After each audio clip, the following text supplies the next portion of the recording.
찬송가 183장, 찬송가 183장, 빈들의 마른 불같이, 빈들의 마른 불같이 찬송 부르심으로 하나님께 영광 올려드리겠습니다. 빈들의 마른 불같이 시들은 나의 영혼, 주님이 약속한 성령 간절히 기다리네. 가물어 메마른 땅에 단비를 내리시듯 성령의 단비를 부어 새 생명 주옵소서. 반가운 빗소리 들려 산천이 춤을 추네. 봄비로 내리는 성령 내게도 주옵소서. 가물어 메마른 땅에 단비를 내리시듯 성령의 단비를 부어 새 생명 주옵소서. 절 따라 우로를 내려 조목이 무성하니 갈급한 내 심령 위에 성령을 부소서. 가물어 메마른 땅에 단비를 내리시듯 성령의 단비를 부어 새 생명 주옵소서. 참되신 사랑의 언약 어길 수 있사오랴. 오늘의 흡족한 은혜 주실 줄 믿습니다. 가물어 메마른 땅에 단비를 내리시듯 성령의 단비를 부어 새 생명 주옵소서. 그 옆에 184장 불길 같은 주성령 찬송 부르심으로 하나님께 영광을 올려드리겠습니다. 불길 같은 주성령 간구하는 우리에게 지금 강림하셔서 영광 보여주소서. 성령이여 임하사 우리 영의 소원을 만족하게 하소서. 기다리는 우리에게 불러 충만하게 하소서. 주의 제단불 위에 우리 몸과 영혼과 우리 가진 모든 것 지금 바치옵니다. 성령이여 임하사 우리 영의 소원을 만족하게 하소서. 기다리는 우리에게 불러 충만하게 하소서. 모든 것 다 바치고 비고 빈 내 마음에 성령 충만하도록 주여 채워주소서. 성령이여 임하사 우리 영의 소원을 만족하게 하소서. 기다리는 우리에게 불러 충만하게 하소서. 구속하신 주께서 약속하신 성령을 믿고 간구하오니 지금 내려주소서. 성령이여 임하사 우리 영의 소원을 만족하게 하소서. 기다리는 우리에게 불러 충만하게 하소서. 주여 할렐루야. 하나님 아버지 은혜를 감사합니다. 이 시간에 성령의 불로 충만히 임하여 주옵소서. 아버지 하나님 폭포수와 같이 임하여 주옵소서. 하늘문을 여시옵소서. 하늘의 신령한 목당이 물선을 복 건강의 복으로 차고 넘치게 도와주시옵소서.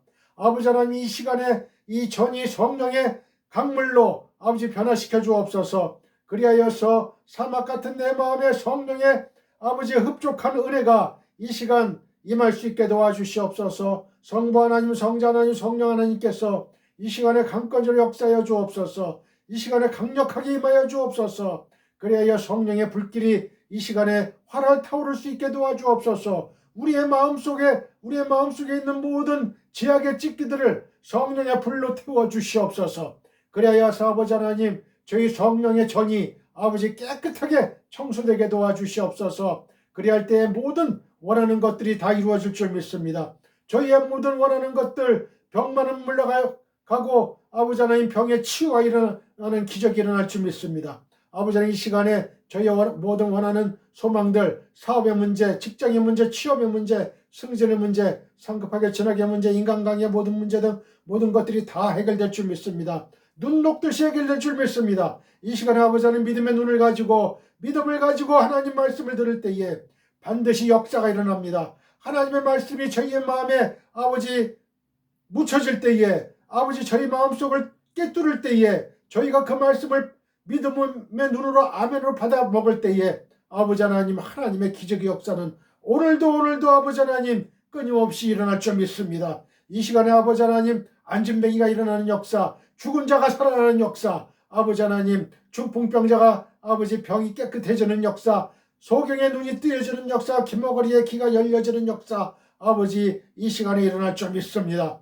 아버지 하나님, 믿음의 눈으로 바라볼 때에 하나님 기적이 오늘도 지금도 일어날 줄 믿습니다. 하나님 감사하게 생각하고 아버지 하나님, 이 이태우 입사의 아버지 하나님, 이태우 목사의 아버지 하나님, 주여 입술을 주관하여 주시옵소서. 아버지 하나님, 그리하여 이 말씀이 강력한 하나님의 말씀이 되어 저들의 심령을 굳어진 돌같은 굳어진 마음을 아버지 깨뚫어 주시옵소서. 감사하며 주 예수 그리스도의 거룩하신 이름으로 감사하며 기도했습니다. 아멘. 할렐루야. 사랑하는 성도 여러분, 우리는 주님의 지상 명령을 따라 우리의 일평생을 전도와 선교를 해야 할 책임과 권리를 갖고 있습니다. 너희는 땅끝까지 이르러 내 증인이 되리라고 예수님이 직접 말씀하셨습니다. 우리는 우리의 가까운 가족, 친족, 친구, 지인, 회사 동료 등에게 이태호 목사의 유튜브 및 페이스북 등에서 설교 방송을 시청하라고 권하시면 됩니다. 검색창에 이태호 목사 설교라고 치면 저의 설교 영상을 시청하실 수가 있습니다. 다른 이야기는 하지 마시고 하나님의 감동적이고 은혜로운 말씀이 있으니 한번 시청하라고만 하시면 됩니다. 바로 그것이 전도요 선교입니다.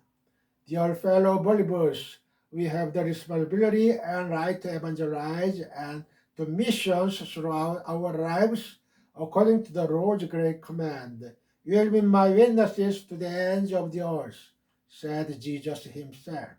We can recommend our close family, relatives, friends, acquaintances, and company colleagues to watch Pastor Riteo's sermon broadcast on YouTube and Facebook. If you type Pastor Riteo's sermon in the search box, you can watch my sermon video. Don't talk about anything else. They are God-moving and gracious words, so you just have to watch it. That is evangelism, missions. 오늘의 설교 제목은 무덤에 묻히신 예수 그리스도 2입니다. 본문은 요한복음 19장 31절로 42절입니다. 지난 설교에 연이어서 오늘은 38절부터 42절까지 설교하도록 하겠습니다. 다 같이 본문을 읽겠습니다. 이날은 준비일이라 유대인들은 그 안식일이 큰 날이므로 그 안식일에 시체들을 십자가에 두지 아니하려 하여 빌라도에게 그들의 다리를 꺾어 시체를 치워달라 하니 군인들이 가서 예수와 함께 못 박힌 첫째 사람과 또 그 다른 사람의 다리를 꺾고 예수께 이르러서는 이미 죽으신 것을 보고 다리를 꺾지 아니하고 그중 한 군인이 창으로 옆구리를 찌르니 곧 피와 물이 나오더라. 이를 본 자가 증언하였으니 그 증언이 참이라. 그가 자기의 말하는 것이 참인 줄 알고 너희로 믿게 하려 함이니라. 이 일이 일어난 것은 그 뼈가 하나도 꺾이지 아니하리라는 성경을 응하게 하려 함이라. 또 다른 성경에 그들이 그 찌른 자를 보리라 하였느니라. 아리마대 사람 요셉은 예수의 제자이나 유대인이 두려워 그것을 숨기더니 2일 후에 빌라도에게 예수의 시체를 가져가기를 구하매 빌라도가 허락하는지라. 이에 가서 예수의 시체를 가져가니라. 일찍이 예수께 밤에 찾아왔던 니고데모도 모략과 침향 섞은 것을 100리터라쯤 가지고 온지라. 이에 예수의 시체를 가져다가 유대인의 장례법대로 그 향품과 함께 세마포로 쌌더라. 예수께서 십자가에 못 박히신 곳에 동산이 있고 동산 안에 아직 사람을 장사한 일이 없는 새 무덤이 있는지라. 이날은 유대인의 준비리요 또 무덤이 가까운 고로 예수를 거기 두니라. 예수의 십자가는 사람을 변화시키는 능력이 있습니다. 자, 저를 따라해 보세요. 예수의 십자가는 사람을 변화시키는 능력이 있다. 38절에 보면 예수를 믿으면서도 유대인들에 대한 두려움 때문에 이를 숨겨왔으나 예수께서 운명하시자 담대히 빌라도에게 들어가서 예수의 시체를 요구한 아리마대의 요셉의 용기 있는 태도가 나옵니다. 요셉은 지금까지 성경에 등장하지 않던 인물이에요.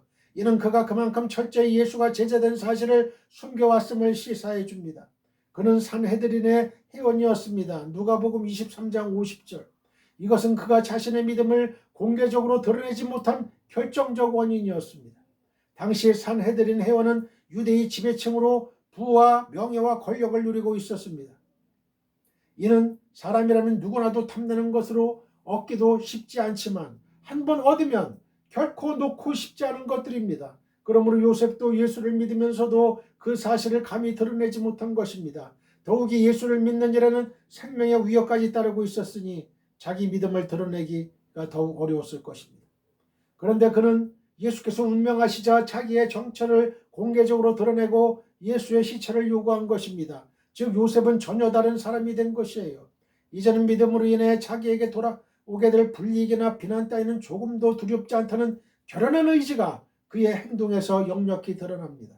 사랑하는 성도 여러분, 무엇이 그를 이렇게 변화시켰습니까? 바로 예수님의 십자가입니다. 그렇습니다. 그리스도의 십자가에는 사람을 변화시키는 놀라운 위력이 있습니다. 예수의 십자가는 약한 자를 강하게, 핍박자를 전도자로, 깡패를 의인으로 만들어줍니다. 그리고 특별히 사탄의 자녀와 종된 자를 하나님의 자녀와 종으로 만들어줍니다. 예수의 십자가는 죄의 세력을 멸하고 죄의 노비 문서를 태워 없앤 놀라운 능력입니다. 로마서 6장 6절, 에베소서 2장 15절, 로마서 이해를 돕기 위해서 로마서 6장 6절로 7절을 읽겠습니다. 우리가 알거니와 우리의 옛사람이 예수와 함께 십자가에 못 박힌 것은 죄의 몸이 죽어 다시는 우리가 죄에게 종노릇하지 아니하려 함이니 이는 죽은 자가 죄에서 벗어나 의롭다 하심을 얻었음이니라. 에베소 2장 11절로 22절입니다. 그러므로 생각하라. 너희는 그때의 육체로는 이방인이요 손으로 육체에 행한 할례를 받은 무리라 칭하는 자들로부터 할례를 받지 않은 무리라 칭함을 받는 자들이라.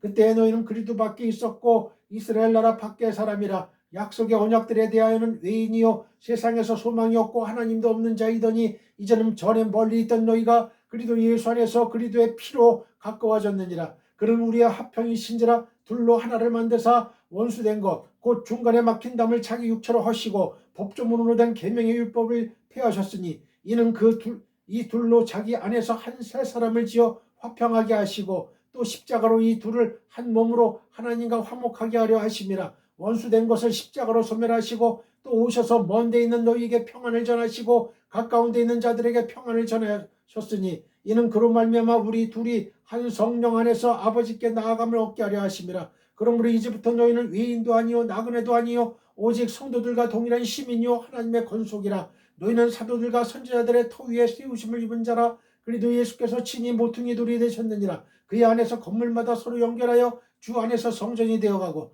너희도 성령 안에서 하나님이 거하실 처소가 되기 위하여 그리도 예수 안에서 함께 지어져 가느니라. 아멘. 그러므로 이것을 바라보는 사람마다 자아의 실체를 발견하게 되고 죄의 멍에를 벗어버리게 됩니다. 우리가 십자가를 바라봐야 돼요. 더 이상 죄에게 종노릇하지 않게 된다는 말이에요. 예수의 십자가는 인간의 죄 문제를 해결하는 유일한 열쇠입니다. 기독교는 십자가의 종교입니다. 예수의 십자가만이 기독교를 구원의 종교로 만들어줍니다. 유대교가 하나님을 신앙함에도 불구하고 이 세계에 구원이 없는 다른 종교들과 다를 바 없는 까닭은 십자가가 없기 때문에 그래요. 십자가가 있는 곳에 구원의 역사가 일어나고 사람이 변화하는 역사가 일어납니다. 철저한 유대인이고 기독교를 대적하는 세력의 중심에 섰던 바울이 변화될 수 있었던 것은 예수의 십자가가 있었기 때문에 그렇습니다. 그런 십자가의 중요성을 누구보다도 강조했으며 그의 인생에서 이것은 그의 가장 큰 자랑거리였던 것입니다.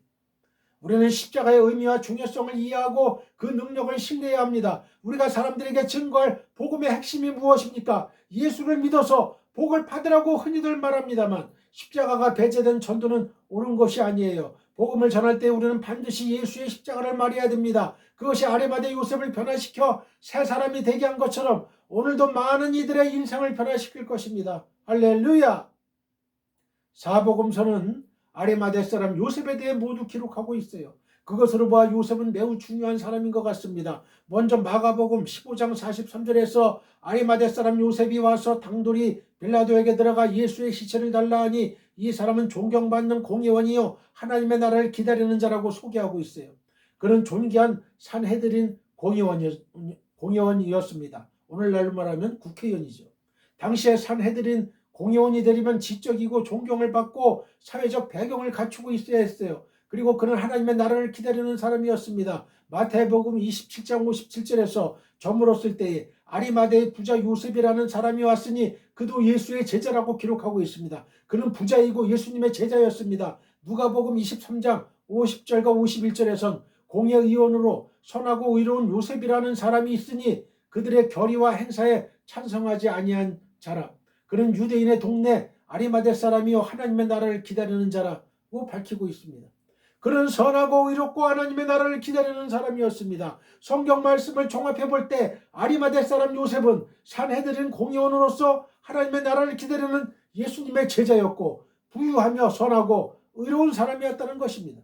하지만 그는 예수님을 따른다는 이유로 그때까지 자신이 쌓아온 부와 명예와 권력을 버리고 싶지 않았습니다. 하나님의 나라를 기다리고 있지만 동시에 부와 명예와 권력을 그대로 유지하며 살고 싶었어요. 마음속으로 예수님을 믿었을 뿐 결정적인 순간에 믿음을 행동으로 옮기지 못하고 있었습니다. 그것은 요한복음 19장 38절을 보면 아리마대 사람 요셉은 예수의 제자이나 유대인이 두려워 그것을 숨기더니 이해 후에 빌라도에게 예수의 시체를 가져가기를 구하며 빌라도가 허락하는지라 이에 가서 예수의 시체를 가져가니라는 구절에서 증명되고 있어요. 그러나 아리마대 사람 요셉은 예수님께서 재판을 받고 십자가에서 처형당하시는 모습을 보면서 마음을 바꿔 먹었습니다. 그는 당돌하게 빌라도에게 찾아가 예수님의 시신을 넘겨줄 것을 요구합니다. 제사장, 서기관, 바리새인 등 기득권층 유대인들이 예수님을 십자가에 못 박아 죽였는데 누군가 예수님을 옹호한다면 그 사람은 유대인들의 집단에서 제외되는 것은 자명합니다. 그러나 아리마대 사람 요셉은 전혀 개의치 않고 당당하게 빌라도에게서 예수님의 시신을 찾아갑니다. 여기서 우리는 주님의 십자가가 두려움을 제거한다는 사실을 발견할 수 있습니다. 십자가는 세상의 부와 명예와 권력을 잃게 되더라도 예수님을 붙잡도록 만드는 능력입니다. 할렐루야! 따라서 아리마대 사람 요셉은 십자가의 능력을 덧입고 성경에 기록될 정도로 돌출 행동을 보이게 됩니다. 그 일은 매우 감동적인 것입니다. 우리는 하나님을 안 믿는 게 아니라 다만 하나님을 믿는다고 말할 용기가 없을 뿐이에요. 우리는 성령님을 부인하는 게 아니라 다만 성령님을 제한하고 있을 뿐입니다. 아리마대 사람 요셉도 처음에 그랬어요. 하지만 그는 자신의 믿음과 행동을 일치시켰습니다. 예수님의 십자가 처형 사건은 그의 인생을 송두리째 바꿔버린 것입니다. 또 한 사람으로 니고데모가 있습니다. 그는 산헤드린 공의원이고 지성인으로서 유대 상류층 사회의 일원이었습니다. 그는 사람들의 시선을 의식해 낮이 아닌 밤중에 예수님을 찾아온 전력이 있습니다. 그리고 평소에 궁금하게 여겼던 것들에 대해 예수님께 질문했습니다. 어떻게 하면 구원을 얻을 수 있고 하나님의 나라를 볼 수 있느냐고 물었습니다. 그때 예수님께서 물과 성령으로 거듭나지 않으면 하나님의 나라를 볼 수 없다고 말씀해 주셨습니다. 니고데모는 예수님의 말씀을 이해하지 못한 채 떠나갔습니다. 그 후로 성경에서 그에 관한 기록이 보이지 않다가 예수님의 시신 처리 과정에서 다시 나타납니다. 저의 생각으로 니고데모는 계속 거듭남의 문제로 고민하다가 예수님께서 십자가에 못 박혀 처절하게 죽음을 맞이하시는 모습을 본 후 십자가의 능력이 그에게로 들어간 것 같습니다. 사람들의 이목을 두려워해 캄캄한 밤을 이용해 예수님을 찾아왔던 우유부단한 성격의 니고데모는 과감하게 옛 모습을 벗어버리고 던지고 대담하게 현장으로 뛰어듭니다. 갈라디아서 6장 14절입니다. 그러나 내게는 우리 주 예수 그리스도의 십자가 외에 결코 자랑할 것이 없으니 그리스도로 말미암아 세상이 나를 대하여 십자가에 못 박히고 내가 또한 세상을 대하여 그러하니라. 빌립보서 3장 7절로 14절입니다. 그러나 무엇이든지 내게 유익하던 것을 내가 그리스도를 위하여 다 해로 여길 뿐더러 또한 모든 것을 해로 여김은 내 주 그리스도 예수를 아는 지식이 가장 고상하기 때문이라. 내가 그를 위하여 모든 것을 잃어버리고 배설물로 여김은 그리스도를 얻고 그 안에서 발견되려 함이니 내가 가진 의는 율법에서 난 것이 아니요 오직 그리스도를 믿음으로 말미암은 것이니 곧 믿음으로 하나님께로부터 난 의라. 내가 그리스도와 그 부활의 권능과 그 고난의 참여함을 알고자 하여 그의 죽으심을 본받아 어떻게 해서든지 죽은 자 가운데서 부활에 이르려 하노니 내가 이미 얻었다함도 아니요 온전히 이루었다함도 아니라 오직 내가 그리스도 예수께 잡힌 바 된 그것을 잡으려고 달려가노라. 형제들아 나는 아직 내가 잡은 줄로 여기지 아니하고 오직 한 일 즉 뒤에 있는 것은 잊어버리고 앞에 있는 것을 잡으려고 표대를 향하여 그리스도 예수 안에서 하나님이 위에서 부르신 부름의 상을 위하여 달려가노라. 할렐루야. 아멘. 39절 40절 말씀을 읽습니다.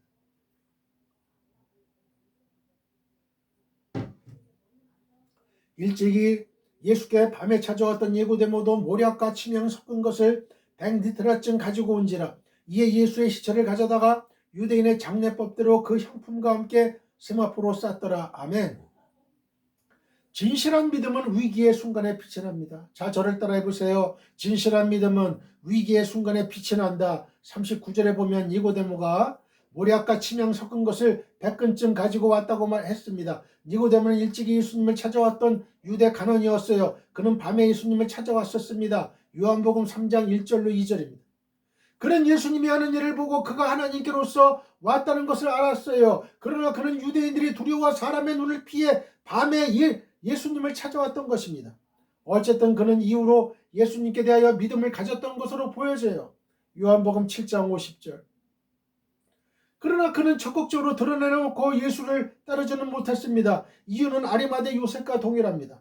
많은 사람들이 이러한 니고데모나 요셉을 놓고 비겁자라고 말합니다. 진실한 믿음이 없다고 비난합니다. 하지만 우리는 그들이 비록 사람을 두려워하여 자신의 신앙을 적극적으로 드러내지 못했다 할지라도 그 진실성만큼은 인정해야 합니다. 만일 그들의 신앙이 진실하지 못했다면 그들은 감히 예수의 시신을 가져다가 장사 지내지는 못했을 거예요. 당신은 예수님의 시신을 만지면 예수님을 따르는 사람으로 취급받던 상황입니다. 그러나 니고데모는 상관하지 않고 많은 돈을 들여 예수님의 시신에 넣을 향품들을 준비했습니다. 우리들은 흔히 앞에서 활동적으로 일하는 사람들을 신앙이 좋다고 말합니다. 물론 그 사실을 부인하지는 않습니다. 하지만 앞에서 활동적으로 일한다고 다 그 신앙이 진실하다고 볼 수는 없어요. 그들 중에는 위기가 닥치면 신앙을 부인할 사람도 없지 않습니다. 진실한 신앙은 위기의 순간에 드러납니다. 사랑하는 성도 여러분, 그토록 드러내놓고 주님을 따르며 많은 일을 했던 주의 제자들이 주께서 십자가에서 못 박혀 죽으실 때에 어디에 있었습니까? 그들 중에 요한을 제외한 그 누구도 예수님 곁에 있지 않았어요. 주를 위해서라면 목숨을 바치겠다고 장담하던 베드로나 다른 모든 제자들은 예수께서 잡히시자 도망가서 숨어버렸어요. 이러한 제자들의 믿음을 어찌 진실하다고 말하겠습니까? 물론 그렇다고 제자들의 믿음이 거짓된 것이라는 말은 아니에요. 그들은 분명 예수께 대한 믿음이 있었어요. 또 그들이 믿은 그 순간만큼은 진실한 것이었습니다. 그러나 위기의 순간에 그들의 믿음은 다 사라지고 만 것입니다. 이에 반해 니고데모나 요셉은 오히려 위기의 순간에 그 믿음을 드러냄으로써 자신들의 믿음의 진실성을 입증한 것입니다. 니고데모가 가져온 모략과 침향 100근은 보통 왕의 장례식 때나 사용될 만큼 아주 많은 양이에요. 이것은 니고데모가 예수님을 진정한 유대인의 왕으로 인정했음을 의미합니다. 실로 니고데모와 아리마대 요셉은 예수님을 장사함으로써 자신들의 신앙을 만천하에 당당하게 고백한 것입니다. 이러한 그들의 신앙을 어찌 진실한 것이 아니라고 하겠습니까? 오늘 성도들 중에는 자기의 신앙을 공개적으로 드러내며 교회 앞에서도 앞장서 활동적으로 주를 위해 봉사하는 분들이 있어요. 참으로 귀한 일입니다. 이에 비해 어떤 성도들은 여러 가지 이유로 자기 신앙을 드러내지 못하고 신앙생활하는 분들도 있습니다. 이것은 결코 바람직한 일은 아닙니다. 그러나 그렇다고 그들의 신앙이 진실하지 않은 것이라고 비난하거나 비겁자라고 매도해서는 안 돼요. 진실한 신앙은 위기 때에 빛나며 그때 자기 신앙을 드러내는 사람이 하나님께 인정받을 수 있는 진실한 신앙입니다. 사랑하는 여러분 모두가 다 이러한 진실한 신앙이 되기를 바랍니다. 할렐루야. 신명기 8장 2절. 네 하나님 여호와께서 이 40년 동안에 네게 광야길을 걷게 하신 것을 기억하라. 이는 너를 낮추시며 너를 시험하사 네 마음이 어떠한지 그 명령을 지키는지 지키지 않는지 알려 하심이라. 아멘. 야고보서 1장 2절로 3절입니다. 내 형제들아, 너희가 여러 가지 시험을 당하거든 온전히 기쁘게 여기라. 이는 너희 믿음의 시련이 인내를 만들어내는 줄 너희가 알미라. 예수의 죽음은 부인할 수 없는 사실입니다. 자, 저를 따라해 보세요. 예수의 죽음은 부인할 수 없는 사실이다. 40절에 보면 니고데모가 가져온 향 재료들로 예수의 시체를 유대인의 장례법에 따라 처리한 것이 나옵니다. 그분은 살아계실 때에 머리를 둘 곳조차 없으셨는데, 마태복음 8장 20절. 그 장례식은 왕의 마지막 가는 길처럼 화려했음을 보게 됩니다. 물론 이 장례식에 조문객들이 많이 찾아오지는 않았습니다. 다른 이들은 차치하고라도 그분이 아끼고 사랑하시던 제자들조차 대부분 그 모습을 보이지 않았어요. 오히려 그분의 장례식에는 평소에 제자처럼 보이지 않던 아리마대 사람 요셉과 니고데모가 중요한 역할을 담당했습니다. 어쨌든 여기서 우리가 주목할 사실은 예수의 죽음이 부인할 수 없는 사실이라는 것입니다. 어떤 사람들은 예수님의 부활을 부인하기 위해 예수님의 죽음이 사실이 아니라고 말합니다. 즉 그들은 예수께서 가사 상태에 있었다가 다시 살아났다고 주장하는 거예요. 그러나 이 주장처럼 억지도 없습니다. 예수께서 죽으셨다는 사실처럼 명확한 사실도 없기 때문에 그렇습니다. 예수의 죽음은 사형을 직접 집행했던 군병들이 확인한 사실이었습니다. 33절 34절. 또 빌라도도 이 사실을 확인했습니다. 마가복음 15장 44절. 또 본문에 예수님의 장례가 이를 입증해 줍니다. 만일 요셉이나 니고데모와 같이 유대 사회가 인정하는 인물들이 아닌 예수의 사도들 중에 누가 나서서 예수님의 장례를 치렀다면 대적하는 자들은 이를 예수의 죽음 자체를 사실로 인정하지 않는 좋은 빌미로 이용했을 것입니다. 그러나 유대 사회의 중심적 역할을 하는 산헤드린 의원들인 두 사람이 예수의 장례를 준비하고 집례했기에 예수님의 죽음의 확실성은 더욱 입증되는 것입니다. 예수께서 죽어 장사된 사실을 확실하게 하시고자 하나님께서는 이 사람들을 쓰셨는지도 모릅니다. 참으로 예수님께서는 우리의 죄를 위하여 십자가에서 우리 대신 죽으셨습니다. 우리가 이 사실을 믿고 인정하는 것은 대단히 중요합니다. 여기서부터 시작하여 부활의 신앙도 가질 수 있고 또 우리의 죄가 사해진 사실도 믿을 수 있는 것입니다. 그러므로 여러분은 예수님의 죽음이 부인할 수 없는 명백한 사실임을 믿으시길 바랍니다. 증거가 명백한데도 믿지 못한다면 그것을 믿지 못하는 사람에게 문제가 있는 것이지 사실 그 자체에 문제가 있는 것은 아닙니다. 마가복음 15장 37절 읽겠습니다. 예수께서 큰 소리를 지르시고 숨지시니라. 에베소서 5장 1절로 2절입니다. 그러므로 사랑을 받는 자녀같이 너희는 하나님을 본받는 자가 되고 그리스도께서 너희를 사랑하신 것 같이 너희도 사랑 가운데서 행하라. 그는 우리를 위하여 자신을 버리사 향기로운 제물과 희생제물로 하나님께 드리셨느니라. 빌립보서 2장 8절로 11절입니다. 사람의 모양으로 나타나사 자기를 낮추시고 죽기까지 복종하셨으니 곧 십자가에 죽으심이라. 이러므로 하나님이 그를 지극히 높여 모든 이름 위에 뛰어난 이름을 주사 하늘에 있는 자들과 땅에 있는 자들과 땅 아래에 있는 자들로 모든 무릎을 예수 이름에 꿇게 하시고 모든 입으로 예수 그리스도를 주라 시인하여 하나님 아버지께 영광을 돌리게 하셨느니라. 아멘. 할렐루야 할렐루야. 41절 42절 말씀입니다. 예수께서 십자가에 못 박히신 곳에 동산이 있고 동산 안에 아직 사람을 장사한 일이 없는 새 무덤이 있는지라. 이 날은 유대인의 준비일이요 또 무덤이 가까운 곳으로 예수를 거기 두니라. 소유에 집착하는 태도는 성도다운 것이 아닙니다. 자, 저를 따라해 보세요. 소유에 집착하는 태도는 성도다운 것이 아니다. 41절 42절에 보면 요셉이 자신의 소유로 되어 있는 새 무덤에 예수님의 시신을 매장한 사실이 나옵니다. 아마도 골고다 언덕에서 멀지 않은 곳에 요셉 소유의 묘지가 있었던 것 같습니다. 그곳에 아직 아무도 장사한 일이 없는 새 무덤이 있었습니다. 그 무덤은 요셉이 자신의 사후를 위해 준비한 것으로 여겨집니다. 이러한 사실이 보여주듯이 예수께서는 이 세상에 오실 때에도 빌린 짐승의 구유를 통해 오셨고 가실 때에도 또한 빌린 남의 무덤을 사용하셨습니다. 실로 예수께서는 이 세상에서 가지신 것이 아무것도 없었습니다. 예수님의 제자가 된 성도들이 본받아야 될 태도 가운데 하나가 이와 같은 무소유입니다. 모든 사람은 세상에 올 때에 아무것도 가진 거 없이 빈손으로 오듯이 세상을 떠날 때에도 역시 빈손으로 가게 됩니다. 디모데전서 6장 7절. 소유가 아무리 많아도 그것을 가지고 갈 수는 없습니다. 누구라도 죽으면 빈손이 되어 그 근본은 흙으로 돌아갑니다. 창세기 3장 18절. 그러므로 소유에 집착하는 것은 참으로 어리석은 일입니다. 그럼에도 불구하고 하나님께 소망을 두고 산다는 성도들 중에도 세상의 소유에 너무 집착하는 분들이 많이 있어요. 이것은 진정으로 하나님께 소망을 둔 사람의 태도가 아닙니다. 이런 의미에서 성도는 무소유를 추구해야 합니다. 물론 재물을 소유해서는 안 된다는 말이 아니에요. 성도는 누구보다도 더 열심히 일하고 성실하게 살아야 합니다. 할 수 있는 대로 돈도 많이 버는 것이 좋습니다. 다만 이것에 대한 집착을 버려야 한다는 말이에요. 우리에게 있는 모든 것은 하나님께로부터 받은 그분의 것이고 우리는 다만 관례를 위임받은 청지기에 불과합니다. 고린도전서 4장 7절. 그러므로 무엇이든지 내 것이라고 생각하고 거기에 집착해서는 안 돼요. 자신이 열심히 일하고 성실하게 저축해서 모은 돈일지라도 그것은 모두 주의 것이므로 그분이 기뻐하시는 일을 위해 기꺼이 내어놓을 수 있어야 합니다. 이 땅에는 그 돈을 필요로 하는 가난하고 병든 사람들이 부지기수로 많음을 잊지 마십시오. 당장 끼니조차 잊기가 어려운 이웃이 옆에서 애타게 양식을 기다리는데 성도라는 사람이 이는 아랑곳하지 않은 채 자신의 통장에 새겨진 잔고만 생각하며 흐뭇한 미소를 짓고 있다면 그는 신앙적으로 심각한 문제를 갖고 있는 거예요. 성경은 부를 탐하는 것에 대해 경고하고 있습니다. 디모데전서 6장 9절. 자신이 주께 받은 일반 은총들을 충분히 활용해서 돈을 많이 벌고 또 저축을 하되 그것을 자신을 위해서 쓰지 말고 그 주인이신 하나님의 뜻을 조차 사용해야 됩니다.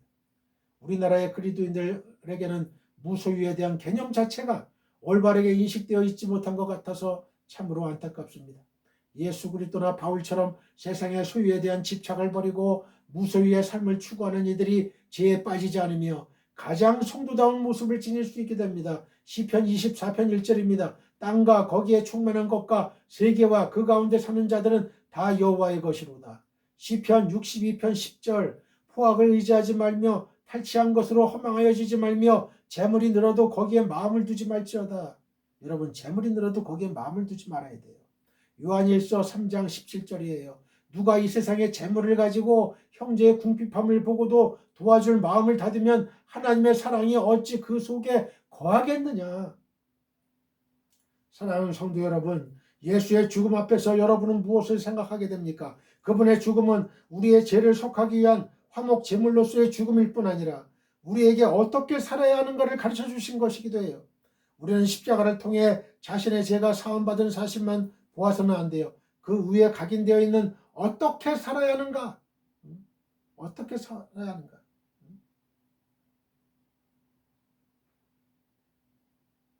어떻게 살아야 하는가에 대한 하나님의 뜻을 읽을 수 있어야 돼요.